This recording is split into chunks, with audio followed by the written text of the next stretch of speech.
ஏன் உங்கள் வருகைக்கு இவ்வளவு தாமதம்? நாம் எப்போதும் சந்திக்கும் நேரத்துக்கு தானே வந்துகிறோம். உன்னிடம் ஏன் இவ்வளவு பரபரப்பு காணப்படுகிறது?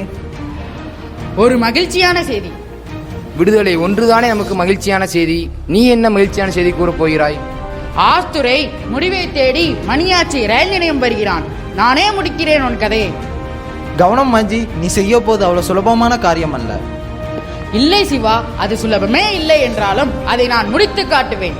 நீ முடித்து காட்டுவது எவ்வளவு முக்கியமோ அதை விட நீ அவர்களிடம் மாட்டிவிடக்கூடாது. அதுதான் மிகவும் முக்கியம். கவலைப்படாதே பரளி, அந்நியன் அவன் கையால் என் உயிர் போவதா? மாற்றான் கையால் மரணமா? வாய்ப்பே இல்லை. என்னை பற்றி யாரும் கவலைப்படாதீர்கள். அப்படி ஒருவேளை நான் மாட்டிக்கொண்டால் என் முகம் கூட அந்நியனுக்கு அடையாளமாக கிடைக்காது. இனி வரப்போகும் அந்நியர்கள் குலை நடுங்க வேண்டும், கதி கலங்க வேண்டும், படை ஒடுங்க வேண்டும்.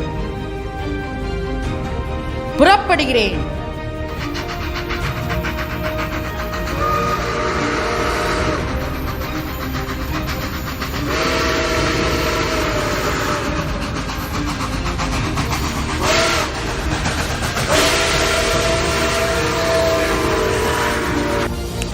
Who are you? எதிரியை அழிக்க வந்த தமிழனடா. Ha ha ha. என்ன என்னை அடிக்கப் போகிறாயா? நான் யார் என்று தெரியுமா? எங்களிடம் உள்ளவற்றை பிடுங்கி தின்ன வந்த அந்நிய பே என்று அறிவேன். வாவுசி கப்பல் நிறுவனத்தை அளித்த அந்நிய பிசாசு என்றும் அறிவேன். என்னை மட்டும் அழிப்பதால் நீங்கள் நினைத்ததை அடைய முடியும் என்று நினைக்கிறாயா?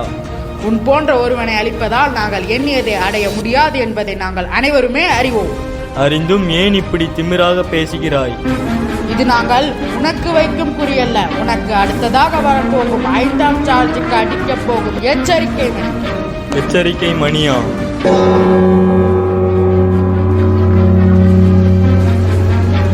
எனக்கு ஆணை பிறப்பித்து விட்டால் எனது காளி தேவி. அதோ அங்கே நிற்கிறான், அவனை பிடியுங்கள்.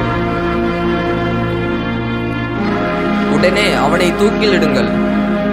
உன் போன்ற அந்நியன் கையால் மரணிப்பதா?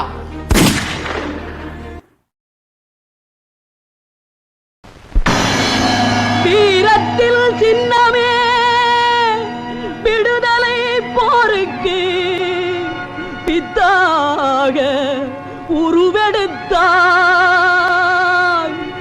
நேரு போல் தமிழர் தன்மா